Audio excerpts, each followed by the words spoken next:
In this week's Wild World of Weather, let me take you over towards Europe. Significant flooding has been impacting parts of the European continent over the past several days.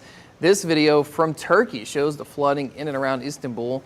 At least 7 deaths have been confirmed so far, but that number is expected to rise. The Interior Minister of Turkey said search and rescue operations would continue around the flood-affected areas.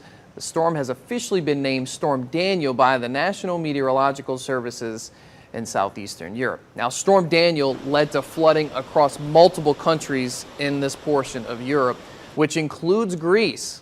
Roadways have collapsed and homes flooded in central Greece. The fire service said it received over 1,000 calls for service through the duration of this flood event. There is some hope that the Storm Daniel will shift away this weekend, bringing an end to this relentless rainfall. The death toll out of Greece now stands at 2 people. Now, back on our side of the world, we head down to South America, where an extratropical cyclone brought impacts to Brazil over the past several days. At least 21 people have been killed due to the heavy rains caused by this strong storm system. The rainfall has caused damage in about 55 municipalities, according to Brazil's governor.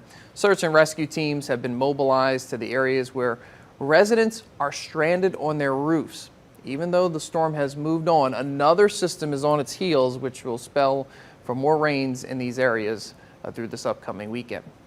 Now, look at these flamingos. This isn't video from the zoo. It's actually from Kentucky.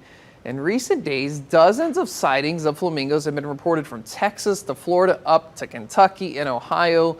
Flamingos can be found in Florida on a regular basis, but not up north into the Ohio River Valley.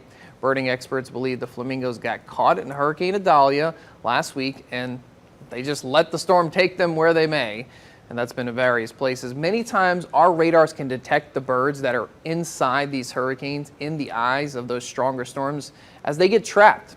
That is until the storm makes landfall and weakens enough for the birds to actually disperse across a region. So it is interesting to note, this is not the first time, it just so happens that it's flamingos. Okay, so it's a little bit more noticeable, but birds get caught in the eyes of these major storms all the time, and they get stuck because they can't fly out because the winds are so strong right around that eye. But if you're along the coast, Mississippi or Louisiana, keep your eyes out because there could be some here. have been some spotted.